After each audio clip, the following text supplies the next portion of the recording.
오늘 하목제죠. 예. 우리나라 한식 가운데 전 세계인의 입맛을 사로잡은 음식 중에 하나가 있다면 당연 비빔밥이 아닌가 그렇게 생각해 봅니다.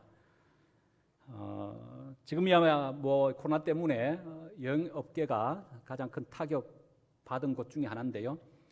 이 코로나 이전에 한참 여행들을 많이 다닐 때 대한항공에 따르면 기내식으로 가장 인기 있었던 음식이 바로 비빔밥이었다라고 합니다.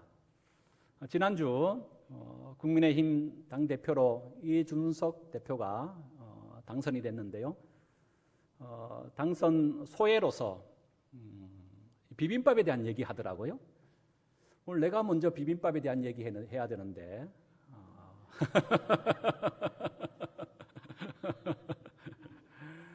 비빔밥의 가장 큰 특징이 있다면 밥 위에 여러 많은 고명들을 얹고 고추장 한 숟가락을 푹 퍼서 음식들을 잘 섞이도록 비비는 것이 아닌가 싶습니다.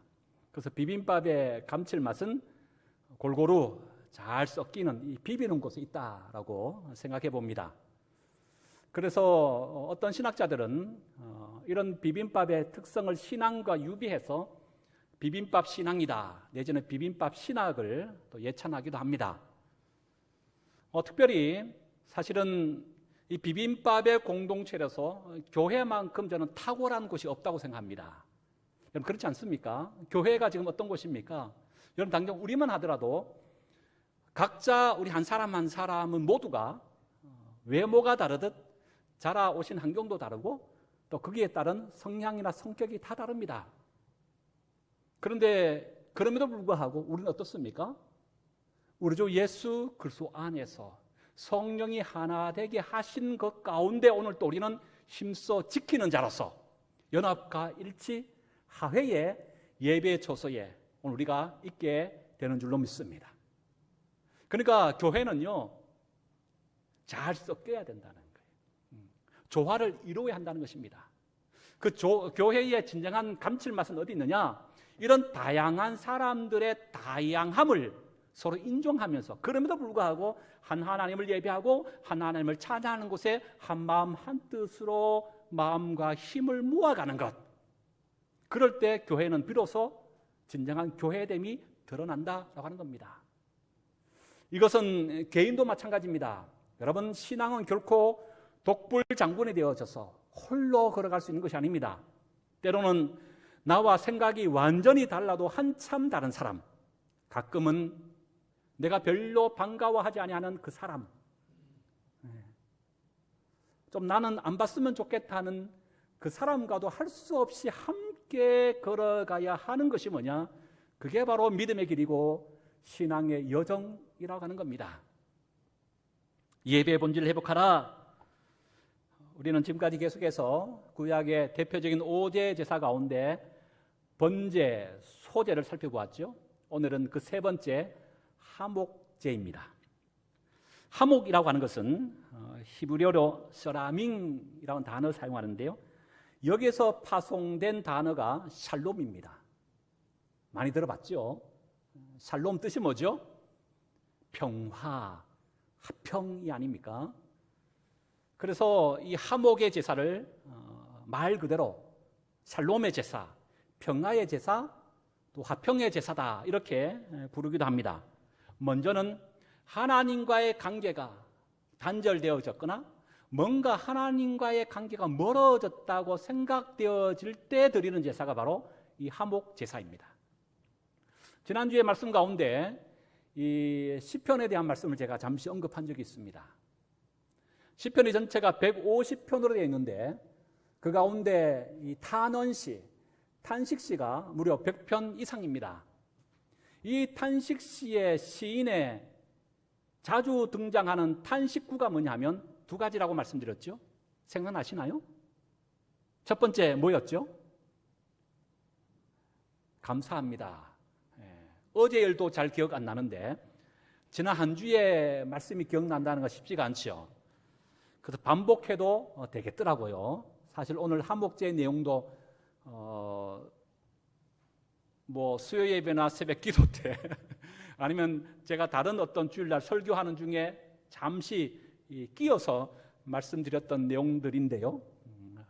아마 새롭게 다가오는 것 같아서 감사를 드립니다. 지난주에 시편 탄식시에 주로 등장하는 공통적인 탄식구가 있습니다. 첫 번째가 어찌하여.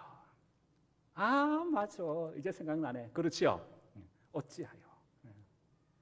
하나님, 어찌하여 나에게 이런 고난을 주십니까? 어찌하여 나에게 이런 아픔을 주시나요? 어찌하여 나에게 이런 슬픔을 주십니까? 두 번째 계속 반복되는 탄식구가요. 언제까지? 언제까지 이 고통과 아픔과 슬픔이 계속되어야 합니까? 하나님은 언제까지입니까? 그래서 이 탄식시에 주로 등장하는 두 가지 단어, 어찌하여, 언제까지입니다. 그러나 이것은 결코 하나님을 부정하거나 하나님을 인정하지 아니하는 불신앙의 탄식이 아닙니다. 어찌하여 언제까지라고 하는 것은요, 이런 고통과 아픔, 눈물과 슬픔으로 점철되어져 있는 인생의 가장 그 한복판 중에서 하나님을 깨닫지 못했을 때, 하나님을 경험하지 못했을 때, 하나님의 부재 속에 있다고 느껴질 때 탄식하는 대표적인 탄식구들이라고 하는 거예요. 곧 이 말은 다른 말로 얘기하면 하나님, 슬픔과 애통함과 눈물과 한숨의 깊은 인생의 한복판 중에서 하나님, 나를 꼭 만나주세요. 하나님, 응답해 주세요. 하나님, 셰켄하시는 그 하나님께서 나와 함께해 주세요. 마지막 시인의 절규어린 온몸으로 드리는 신앙의 고백이 바로 이런 탄식으로 나타나고 있다는 거예요. 바로 이런 하나님의 부재를 경험할 때 언제까지입니까? 어찌하여? 라고 하는 깊은 탄식구로 주님 앞에 나올 수밖에 없는 그런 하나님의 부재 속에 있을 때 그때 드리는 제사가 뭐냐? 그게 뭐라고요? 세 번째, 오늘 본문에 화목제라고 하는 거예요. 하나님의 관계가 단절되었다고 느껴질 때, 하나님의 부재를 경험할 때 드리는 제사. 먼저는 하나님과의 관계적 문제가 있을 때 드리는 것이고요, 또 하나는 이웃과의 관계, 사람과의 관계가 삐뚤어지고 어그러졌을 때 드리는 제사 또한 바로 이 화목제입니다. 옛날 같지 않은 것 같아요. 왠지 서먹서먹합니다. 왠지 가까이 하기엔 너무나 먼 당신처럼 자꾸 느껴지는 거예요. 그럴 때 우리는 뭘 드려야 돼요? 바로 화목제를 드려야 된다라고 하는 겁니다. 구약의 제사의 공통적인 특징 가운데 하나는 예물 없는 제사는 없었습니다. 그 제사자는 반드시 하나님 앞에 나와서 예배할 때에 거기에 합당한 예물, 제물을 가지고 와야만 했습니다. 오늘 화목제도 마찬가지죠. 특별히 레위기 3장에 보면 화목제를 드릴 때 세 가지의 기본적인 예물, 제물을 가지고 와야 된다라고 말씀합니다. 첫 번째가 뭐냐면 흠없는 숫소와 암소를 드리라라고 말씀하고 있죠.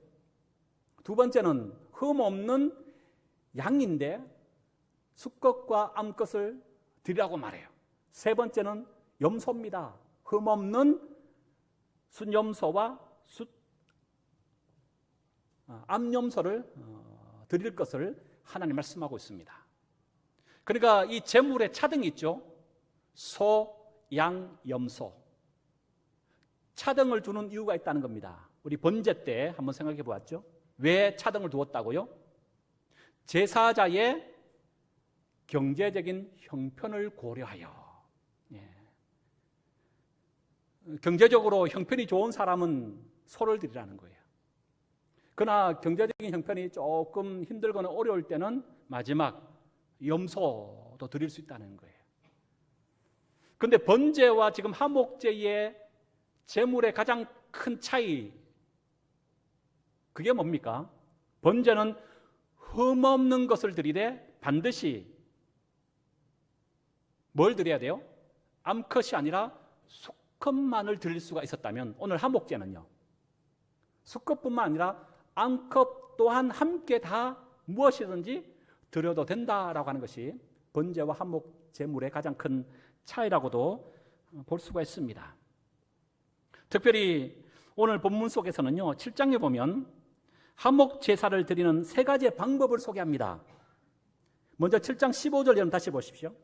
15절, 감사함으로 드리는 화목제물이 있다라고 되어 있죠. 감사함으로 드리는 화목제물이 있습니다. 이 말은 기본적인 화목제물은 샬롬, 평화, 화평을 이루기 위하여 드리는 제사입니다. 그런데 그 제사의 방법에는 크게 세 가지로 나눈다는 거예요. 감사의 제목이 있을 때,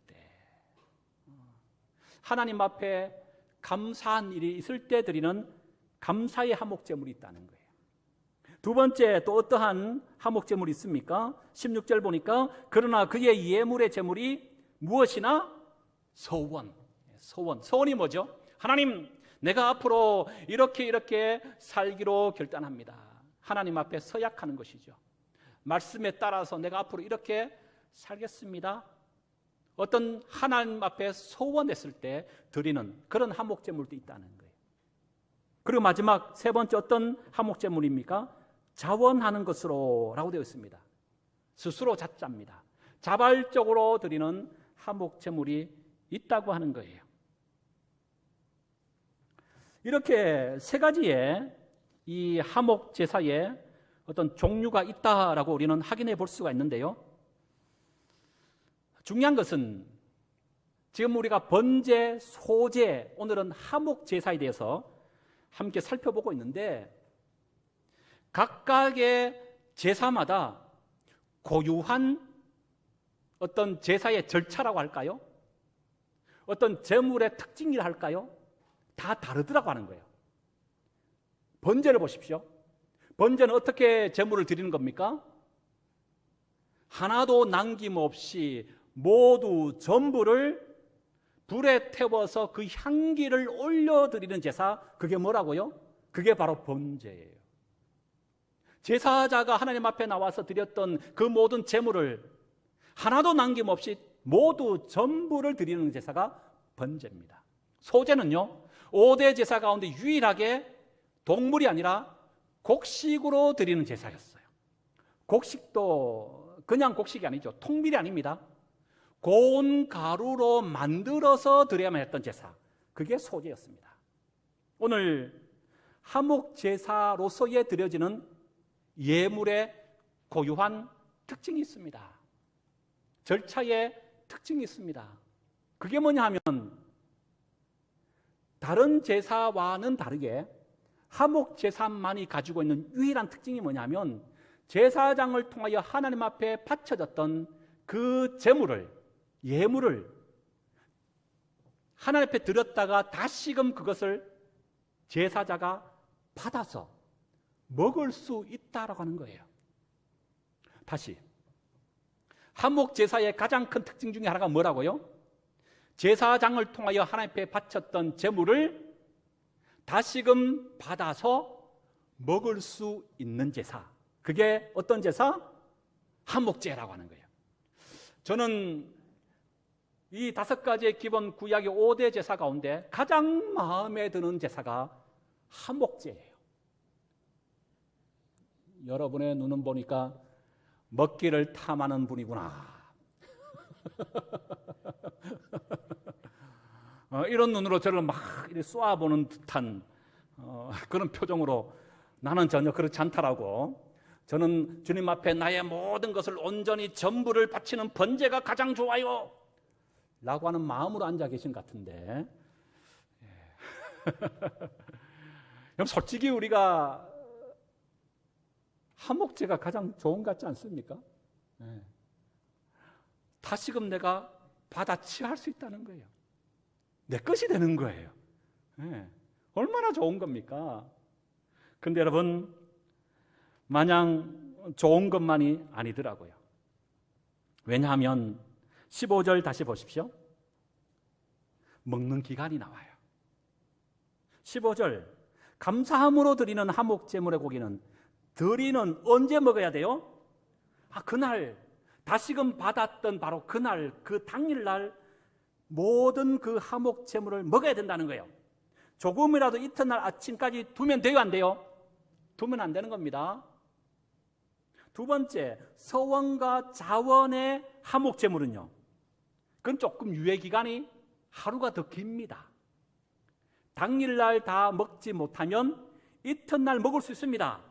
그러나 18절로 넘어가면 셋째 날 조금이라도 먹으면 그 제사는 기쁘게 받아들이지 않을 것이라 드린 자에게도 예물답게 되지 못하고 도리어 가증하다. 이건 뭐 악하다는 거거든요.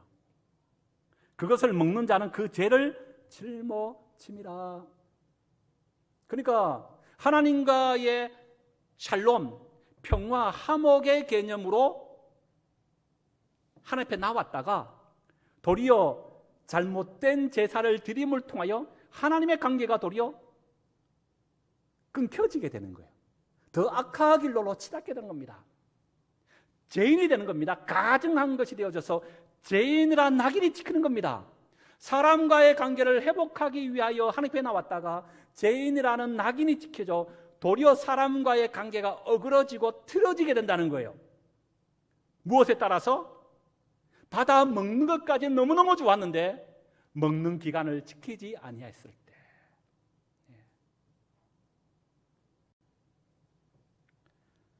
뭐 먹는 것이 그렇게 뭐가 힘들고 어려우냐? 감사하게 다 먹으면 되지 라고 생각하실지 모르겠습니다만 한번 곰곰이 따져보십시다. 화목제물은 레위기 3장에 크게 제물이 세 가지를 드리라고 말씀하고 있습니다. 소, 양, 염소였습니다. 내가 그래도 경제적인 형편이 조금 좋아서 어떤 감사한 일이 있어서 소를 화목제물로 드렸다고 생각해 보십시다. 그리고 드리고 나서 그걸 다시금 받았습니다.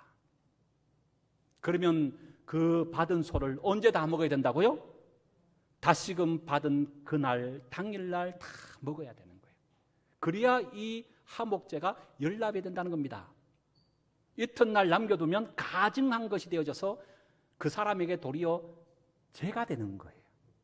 무조건 받은 것은, 감사로 드린 것은 그날 당일 다 소비하고 먹어야 돼요. 소 한 마리 약 한 500kg 생각해 보십시다. 요즘 TV나 좀 유튜브 하는 사람들을 너튜브 뭐 이렇게도 얘기하더라고요.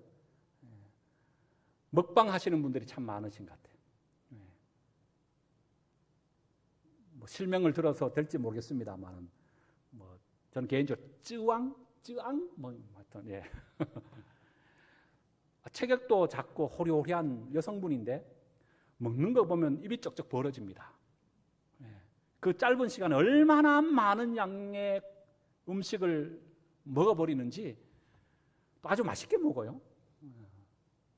여러분, 아무리 뭐 먹방계를 휘어잡는 사람이 있다 할지라도 소 한 마리 500kg 하루 만에 다 먹을 수 있을까요? 결코 불가능한 일입니다. 1인분 200g이라고 가정해 봤을 때 하루에 한 끼 200g씩, 세 끼면 600g입니다. 한 사람이 1인분씩 세 끼를 먹는다 했을 때 500kg의 소를 다 먹으려면 인원이 무려 800명 이상 필요하다고 합니다. 2인분, 3인분을 한 끼에 먹는다 할지라도 이 소 한 마리를 다 먹기 위해서는 최소 500명이 필요하다는 거예요. 그러니까 이 감사로서의 소를 화목제물로 주님 앞에 드리면 이 제사가 온전히 주님 앞에 연락되기 위해서는 최소 500 내지 800명의 인원이 필요하다라고 하는 계산을 우리는 해볼 수 있습니다. 그렇다면 어떻게 해야 됩니까? 혼자로는 절대 절대로 할 수 없는 겁니다. 그러기에 가족을 불러야 됩니다. 일가 친척 모든 사람을 다 불러야 합니다. 그래도 안 됩니다. 내가 살고 있는 동네 이웃 사람들 다 초청하여 동네 잔치를 벌여야 합니다. 그래도 안 됩니다. 그러면 마지막 누구까지 불러야 할까요? 평소에 나와 껄끄러움의 관계 속에 있었던 바로 그 사람. 최근에 얼굴을 붉히며 삿대질하며 멱살잡이했던 바로 그 사람. 지금도 찾아가도 그 사람만 생각하면 벌떡이나 이를 갈 수밖에 없는 왼수 중의 왼수 같은 바로 그 사람까지도 함께 초청하여 이 음식을 먹어야 한다라고 하는 거예요. 화목제를 드리는 제사자는 그들과 함께 음식을 먹고 나누면서 비로소 깨닫게 되는 겁니다. 아하! 하나님께서 나에게 화목제를 드리라고 하는 이유가 바로 여기 있구나. 하나님과 화목한다고 하는 것은 먼저 이들과 화목한다는 의미구나. 하나님께서 나에게 화목 제사를 드리라고 하는 이유는 바로 원수같이 지냈던 이 사람, 서로 얼굴 붉히며 서로 등 돌렸던 바로 이 사람들과 함께 하는, 이 사람들과 진정한 샬롬, 평화와 화평을 이루시기를 하나님이 원하시는구나.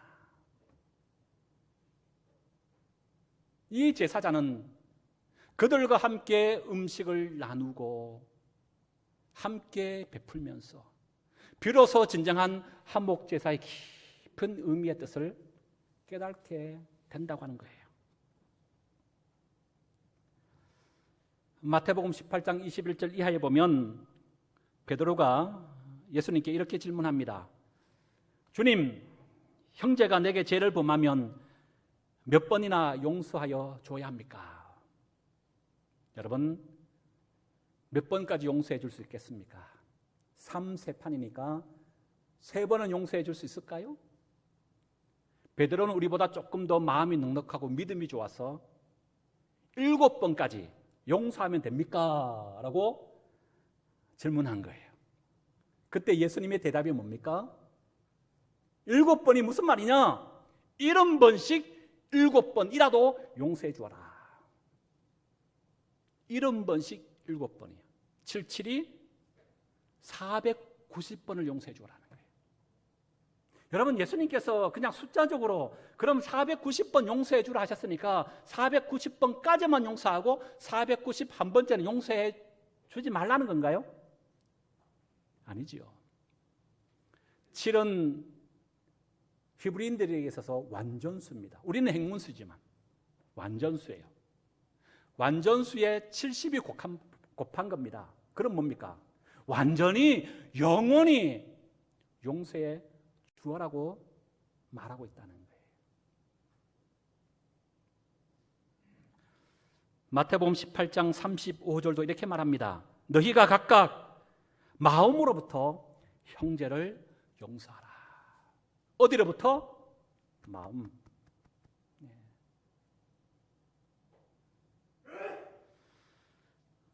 복음서에 보면 예수님의 동정녀 탄생의 기사가 나옵니다. 특별히 누가복음 1장 31절 속에서는요, 천사가 마리아에게 이렇게 말합니다. 헬라어 원문을 직역한 말씀으로 제가 읽어드립니다. 그런데 보라, 내가 복중에 수태할 것이다. 그리고 내가 아들을 낳을 것이다. 그리고 너는 그의 이름을 예수라 불러라. 여기 보면 네가 뭐뭐 할 것이다 라는 미래 완료 형태의 명령형을 띠고 있다는 거예요. 네 복중에 수태할 것이다. 아들을 낳을 것이다. 미래형을 쓰고 있다는 거예요. 이 말이 뭡니까? 아직은 마리아는 자기의 태에 예수님이 잉태되지 않았다라고 하는 거예요. 아직 마리아의 태 속에 예수님이 잉태하기 전에 천사를 통하여 장차 앞으로 잉태하게 될 것이다 라고 말하고 있다는 겁니다. 이 말은 단말로 얘기하면 예수님을 잉태할 건지 말 것인지의 선택권은 마리아 자신에게 있다고 하는 거예요. 그런데 지금 마리아는 성경을 통해서 우리가 아는 것처럼 뭘 선택합니까? 거부한 것이 아니라 자신의 태를 빌어 예수님을 잉태하도록 수락하는 것을 보게 되죠. 그래서 누가복음 1장 38절 이렇게 얘기합니다. 마리아가 가로되 주여 계집종년이 말씀대로 내게 이루어지리다. 마리아는 거부하지 않았다는 거예요. 자신의 태를 빌려서 예수님을 빌어서 잉태했다는 겁니다. 여러분, 이때 나이가 마리아의 나이가 약 한 16세 정도 되었다고 말합니다. 뭐 요즘이야 결혼하지 않은 미혼모들이 많습니다만은 그 당시에 처녀가 아이를 가지면요, 율법에 따라서 돌로 쳐 죽임을 당할 죄인입니다. 죽는 것은 둘째치고 많은 사람들로부터 부정한 여인이라고 멸시를 받고 조롱을 받고 침뱉음을 당하여야 하는 수치를 경험해야 합니다. 그러나 그것 또한 감내할 수 있습니다. 왜요? 그들은 남이기 때문에. 그러나 정말 마리아가 걸리는 사람이 누굴까요? 약혼자 요셉이겠죠. 무엇보다 눈앞에 먼저 아른거린 사람이 누굴까요? 지금까지 자신을 금지오겹 키워오셨던 친정 아빠, 엄마가 먼저 눈에 떠오르지 않을까요? 그런데 마리아는 이 모든 것을 감당하겠다는 겁니다. 예수님께서 동정녀의 몸으로 이 땅에 태어나셔야 한다면 멸시천대 십자가는 내가 대신 다 짊어지고 가겠다라고 하는 그런 결심과 결단을 가지고 그것으로 인하여 내가 겪을 수 있는 고통과 아픔과 모욕과 수치가 있다 할지라도 그 모든 것을 감내하고 나서도 나는 내 태를 드리겠습니다. 나를 사용해 주옵소서. 이것이 마리아의 믿음이었고 그가 존경받는 이유라고 하는 거예요. 여러분, 그렇습니다. 사람은 누구나 용서하기는 쉽습니다. 그러나 그 용서가 하회로까지 나가는 것은 결코 쉬운 일이 아닙니다. 그런데 오늘 하나님께서 샬롬의 화목제사를 드리라고 말씀하고 있습니다.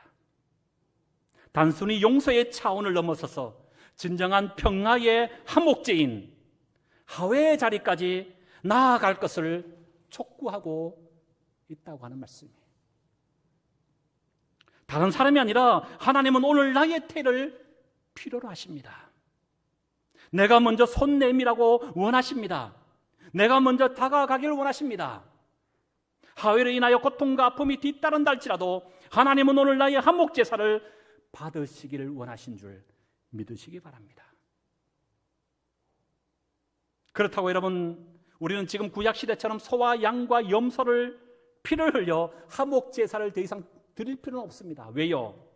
로마서 3장 25절에 이 예수를 하나님이 그의 피로써 믿음으로 말미암아 화목제물로 세우셨으니 이는 하나님께서 길이 참으신 중에 전에 지은 죄가 강가심으로 자기의 의로우심을 나타내려 하십니다. 26절 곧 이때에 자기의 의로우심을 나타내사 자기도 의로우시며 또한 예수 믿는 자를 의롭다 하려 하십니다. 한마디로 왜 우리는 구약의 동물의 희생 제사로서 화목 제사를 드리지 않아도 됩니까? 예수님께서 우리의 화목 제물 되셨기 때문입니다. 그러나 화목 제사의 그 의미와 정신은 여전히 오늘 우리는 계승하고 발전시켜 나가야 합니다. 사도 바울은 오늘 갈라서 3장 28절 통하여 이렇게 하회의 범위를 확장하여 우리에게 말씀하고 있습니다. 유대인이나 헬라인이나 종과 자유인이나 남자와 여자와 할 것 없이 그래서 예수 안에서 우리는 하나가 되어졌다. 유대인이나 헬라인이나 민족과 민족의 하나됨을 말합니다. 종과 자유인이나 계층 간의 하나됨을 말합니다. 남자와 여자나 인종 간의 하나됨을 말합니다. 구약의 화목제사는 이웃과 이웃의 살롬의 관계를 강조했다면 사도 바울은요, 화목제사의 정신을 더 발전시켜서 단순히 이웃의 차원을 넘어섰을 뿐만 아니라 이제는 민족 간의, 계층 간의, 인종 간의 하나됨을 선포하고 있다고 하는 사실이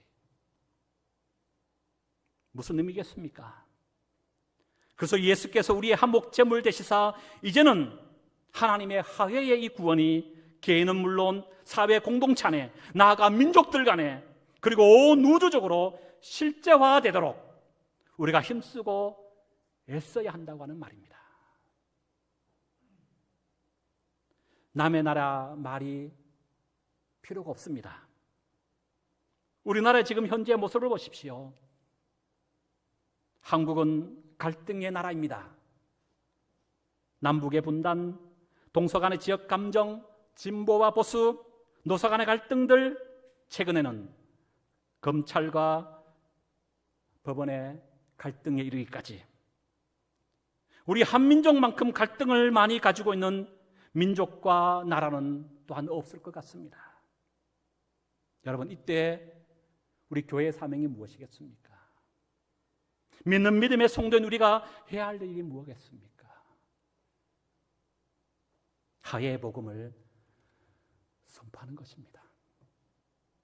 샬롬의 화목제사를 드리는 것입니다. 우리의 힘이 보잘것없다 할지라도, 또한 그런 삶을 살아가며 고통과 아픔이 수반된다 할지라도 우리는 우리의 자리에서부터 마리아처럼 우리의 태를 주님 앞에 드리는 결단이 있어야 합니다. 사랑하는 여러분, 지금의말로 샬롬의 화목제사를 드려야 할 때인 줄로 믿습니다. 여러분들에게 묻습니다. 아니, 나 자신에게 묻습니다. 샬롬 하십니까? 하나님과 평화의 관계를 유지하고 계시나요? 이웃 간에 샬롬의 화목이 있습니까?